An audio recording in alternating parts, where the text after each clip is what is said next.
प्रधानमंत्री नरेंद्र मोदी ने राज्यों से अपील की है कि वो कोरोना संक्रमण के बढ़ते केसेस के मद्देनजर कोई भी रणनीति बनाते समय इस बात का जरूर ख्याल रखें कि सामान्य लोगों की रोजी रोटी के लिहाज से आर्थिक गतिविधियां कम से कम प्रभावित हों और अर्थव्यवस्था की गति भी बनी रहे। 100 साल की सबसे बड़ी महामारी से कोरोना के हालात पर प्रधानमंत्री मोदी ने देश के मुख्यमंत्रियों और उपराज्यपालों समेत केंद्र शासित प्रदेशों के प्रशासकों के साथ उच्च स्तरीय बैठक की, जिसमें कोरोना से निपटने की तैयारियों और वैक्सीनेशन प्रोग्राम की समीक्षा की गई। इस दौरान पीएम मोदी ने कहा कि पिछले वेरिएंट के मुकाबले ओमिक्रॉन तेजी से फैल रहा है, ये ज्यादा संक्रामक है। हमारे स्वास्थ्य विशेषज्ञ हालात पर आकलन कर रहे हैं। पीएम मोदी ने कहा कि ये स्पष्ट है कि हमें सतर्क रहना है, लेकिन घबराहट से बचना भी सुनिश्चित करना है। पहले केंद्र और राज्य सरकारों ने जिस तरह प्रिएम्प्टिव, प्रोएक्टिव और कलेक्टिव अप्रोच अपनाई है, वही इस समय की जीत का मंत्र है। हमें सतर्क रहना है, सावधान रहना है, लेकिन पैनिक की स्थिति न आए, इसका भी हमें ध्यान रखना ही होगा। कोरोना के ताजा हालात से निपटने के लिए पीएम मोदी ने 5 मंत्र दिए। पहला, कड़ी मेहनत ही हमारी एकमात्र रास्ता है और जीत ही हमारा एकमात्र विकल्प है। दूसरा, राज्यों को आवंटित 23,000 करोड़ रुपए के पैकेज का अच्छी तरह से इस्तेमाल किया गया है। कई राज्यों ने अपने स्वास्थ्य ढांचे को मजबूत बनाया है। तीसरा, भारत में करीब 92% वयस्क आबादी को पहली खुराक दी जा चुकी है। दूसरी डोज का कवरेज भी करीब 70% तक पहुंच गया है।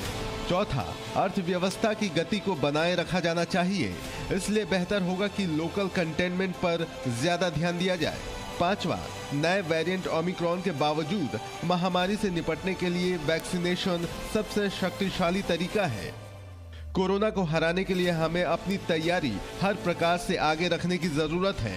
ओमिक्रॉन से निपटने के साथ साथ हमें भविष्य के किसी भी वेरिएंट के लिए अभी से तैयारी शुरू करने की जरूरत है।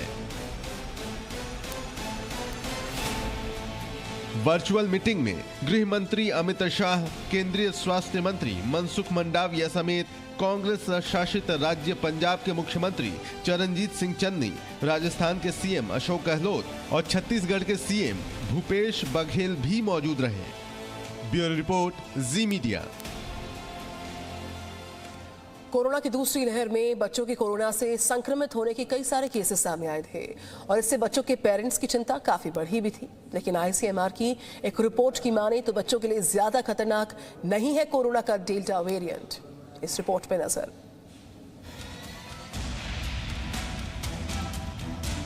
कोरोना वायरस की तीसरी लहर में बच्चों के संक्रमित होने के कई मामले देखे गए हैं। ऐसे में हर माँ बाप के मन में अपने बच्चों को इस महामारी से बचाने की टेंशन बढ़ती जा रही है, क्योंकि अब तक देश में बच्चों को कोरोना वायरस के संक्रमण से बचाने के लिए कोई वैक्सीन नहीं है। इसीलिए कोई बच्चों को बाहर निकलने से रोक रहा है, तो कोई बच्चों की वैक्सीन के लिए उम्मीद जगाए बैठा है। हर माता पिता बस अपने बच्चों को कोरोना के संक्रमण से बचाने की हर संभव कोशिश में जुटे हैं। जी, पहले तो हम बच्चों को कहीं बाहर बहुत कम लेके जा रहे हैं और मास्क लगा के पूरा सैनिटाइजर करके लेके जा रहे हैं। हम आते हैं, हाथ मुंह धोकर जाते हैं, अंदर सैनिटाइजर भी लगाते हैं।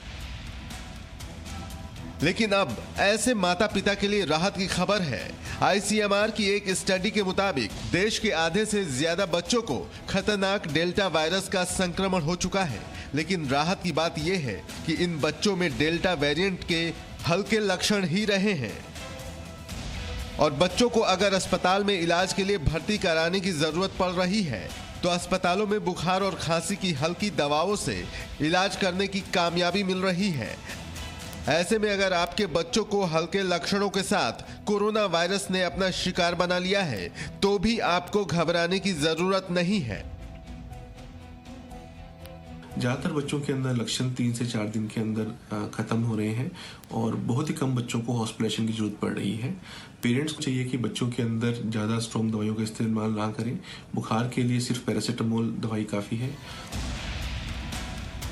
आईसीएमआर ने बच्चों में कोरोना वायरस के असर को समझने के लिए 8 राज्यों में एक स्टडी की, जिसमें पाया कि आधे से ज्यादा बच्चों को दूसरी लहर में डेल्टा वायरस ने अपना शिकार बनाया। कुल 583 सैंपल में से 512 की जीनोम सीक्वेंसिंग हुई। इनमें से 372 में वेरिएंट ऑफ कंसर्न मिले। 66% बच्चों के सैंपल में डेल्टा वेरिएंट मिला, 9% में कप्पा वेरिएंट मिला, 7% में अल्फा वेरिएंट और तकरीबन 5% सैंपल में बीटा वेरिएंट मिला है। साथ ही स्वास्थ्य मंत्रालय ने यह भी साफ किया कि बच्चों के इलाज में आमतौर पर केवल पैरासिटामोल से ही काम चल जाता है, इसीलिए उन्हें बिना जरूरत के दवा न दें। आईसीएमआर ने यह भी साफ किया है कि 17 साल से कम उम्र के बच्चों को कोरोना वायरस का संक्रमण बेहद हल्का ही हो रहा है। भारत में अब 15 से 18 वर्ष के बच्चों के लिए वैक्सीन मौजूद है और इन बच्चों का वैक्सीनेशन तेजी से किया जा रहा है ताकि बच्चों में कोरोना के संक्रमण को कम किया जा सके। किसी के बच्चे में कोरोना का लक्षण है तो उसे खाने में गर्म और तरल पदार्थ दें। बच्चों को भरपूर आराम करने दें। अगर आपको लगे कि स्थिति गंभीर हो रही है तो डॉक्टर से तुरंत सलाह लें। पूजा मक्कड़ के साथ ब्यूरो रिपोर्ट, जी मीडिया, दिल्ली।